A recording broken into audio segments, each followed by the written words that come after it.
안녕하세요 여러분. 오늘은 5월 17일입니다.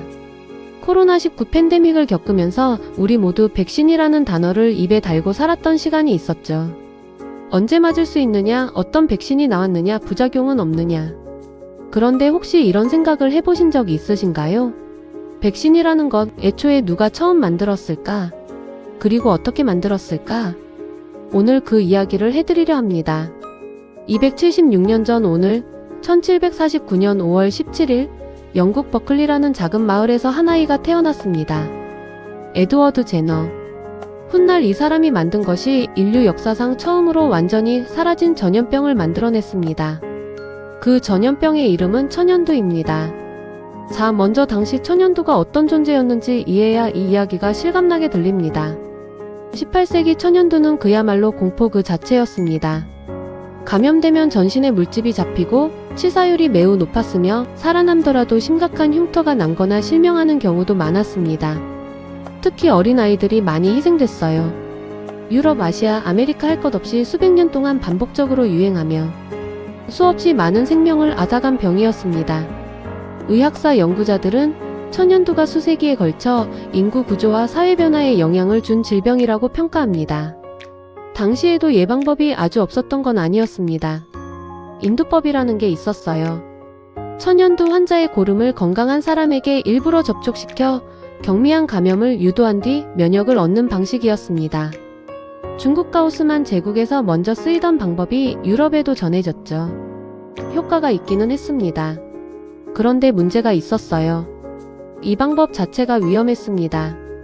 접종받은 사람이 오히려 심하게 앓거나 사망하는 경우도 있었고 주변으로 전파될 위험도 있었습니다.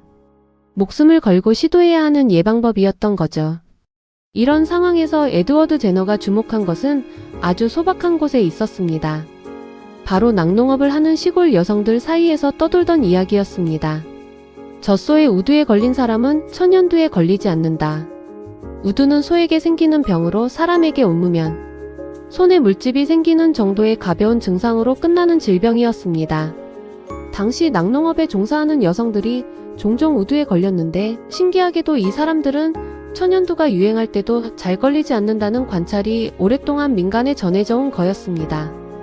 그러나 이것은 어디까지나 입에서 입으로 전해지는 경험적 이야기였을 뿐 과학적으로 검증된 사실이 아니었습니다.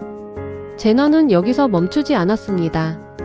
이것을 체계적으로 관찰하고 기록하고 마침내 실험으로 검증하려 했습니다.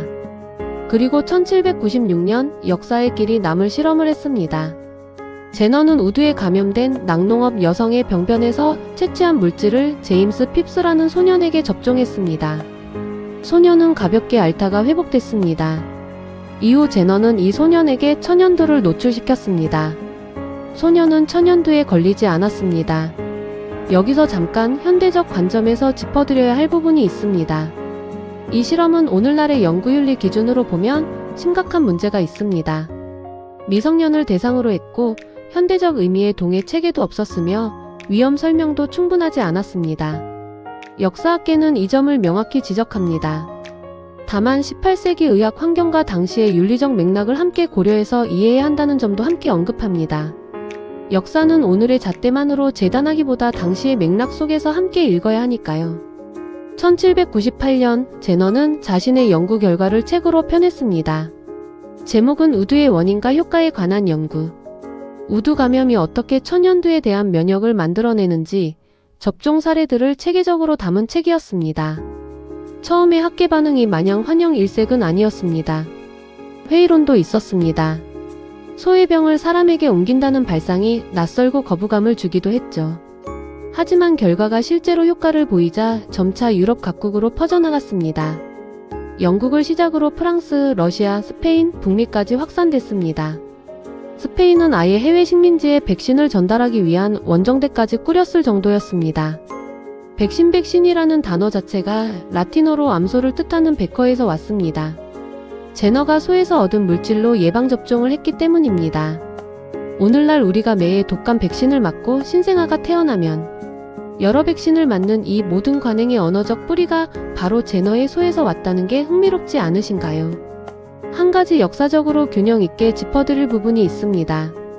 제너가 면역이라는 개념 자체를 처음 발견한 사람은 아닙니다. 중국 가우스만 제국에서 먼저 인두법이 발전했고 면역에 대한 경험적 지식도 동양에서 앞서 있었습니다. 학계에서 제너의 독창성은 면역 개념의 최초 발견보다 과학적 실험과 체계적 검증, 그리고 이를 문헌으로 정리해 근대의학의 방법론으로 발전시킨 데 있다고 봅니다. 거인의 어깨 위에서 더 멀리 내다본 셈이지요. 그리고 제너의 연구가 남긴 가장 극적인 결과는 200년 뒤에 찾아왔습니다. 20세기 들어 세계보건기구는 전 세계적인 천연두 박멸 사업을 추진했습니다. 나라와 나라가 손을 맞잡고 오지 마을까지 찾아다니며 백신을 접종했습니다. 그 끝에 1977년 마지막 자연 감염 사례가 확인됐고 1980년 세계보건기구는 공식 선언을 내렸습니다. 천연두가 지구상에서 완전히 사라졌다고요. 인류 역사상 인간의 노력으로 완전히 제거한 최초의 감염병이었습니다. 1749년 버클리의 작은 마을에서 태어난 한 의사가 낙농업 여성들의 이야기에 귀를 기울인 것에서 시작해 231년 뒤 인류는 천연두를 역사책 속으로 밀어 넣었습니다. 이 긴 여정의 첫 페이지를 쓴 사람이 에드워드 제너였습니다. 제너는 이런 말을 남긴 것으로 전해집니다. 자신의 발견이 세계 종말까지 혜택을 줄 것이라고요.